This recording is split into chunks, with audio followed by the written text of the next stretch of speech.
Salut à toi, j'espère que tu vas bien. Je te fais cette petite vidéo parce que moi je pensais que pendant le confinement il y allait avoir un espèce d'élan d'humanité et en fait, pas vraiment en fait, hein, pas tant que ça en fin de compte. Hein. Je t'explique, moi j'ai eu une altercation avec un couple. En 2 secondes, le couple était déjà sorti de la voiture, prêt à se battre. Les Bonnie and Clyde du Covid-19. Je me retrouve en tête à tête avec le gars. Sa meuf, tu sais ce qu'elle fait? Elle sort son téléphone et elle nous filme.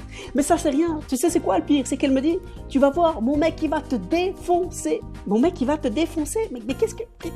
Mais qui vous êtes en fait? Qu'est-ce qui s'est passé dans votre vie pour en arriver là? Je me suis posé la question, hein. Bon pas à ce moment-là parce que elle filmait, hein. Et en plus c'était mon mauvais profil, hein, et mon image a beaucoup plus d'importance que mes réflexions. Mais je me suis posé la question, est-ce qu'ils se font tellement chier dans leur vie qu'à un moment donné ils se disent en vérité, viens on va prendre un peu l'air, rouler en voiture, casser la gueule à des gens, oublie pas ton grand angle. C'est violent comme phrase, hein. Je pense qu'elle avait plus envie de me casser la gueule que lui en fait. Lui il était de bonne volonté, hein. Ça se voyait dans son regard de mâle alpha primitif qui veut impressionner sa femelle bêta vidéaste. Mais moi tu sais bien je me suis pas laissé faire et j'étais chaud aussi, mais elle m'a tellement cassé les couilles que juste pour la faire chier, je voulais faire l'inverse de ce qu'elle voulait, tu vois. Après, c'était peut-être une excuse parce que j'avais un petit peu peur, hein. J'avais un petit peu peur quand même. Non, mais sérieusement, elle a tellement mis la pression que pour finir, j'avais plus peur d'elle que de lui. Alors du coup, on n'a rien fait et je te jure, à la fin, c'est sa meuf qui voulait nous défoncer tous les deux. C'est dingue parce que nous, on voulait faire ça bien, tu vois, comme dans des vidéos sur internet où il y a des gens super chauds autour de 2 gars qui s'insultent en russe ou en anglais et qui se mettent brutalement sur la gueule. Mais nous, on était à Zemst. Zemst.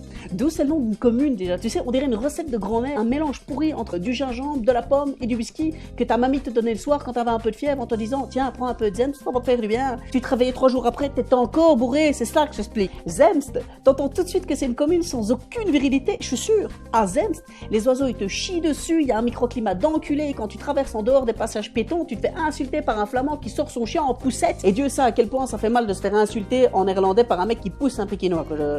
Cette langue, elle fait encore partie des top 3 des tortures dans le monde, tu vois. T'as l'écrasement des couilles dans un étau, l'introduction des animaux en voie de disparition dans l'anus, et après on s'étonne que ce sont des animaux en voie de disparition. Et le pire, c'est le Godverdomme Jongens Kismenkler. Qui tu voulais qu'il y ait à Zemst à ce moment-là? C'est simple. Il y avait 2 enfants, une petite vieille en caddie et un connard de hipster en vélo qui nous regardait même pas. Ça te donne aucune motivation pour vouloir te battre. Et quand il y a des gens, ton ego, il veut pas se laisser faire. Mais quand il y a personne, en vérité, ça va quoi.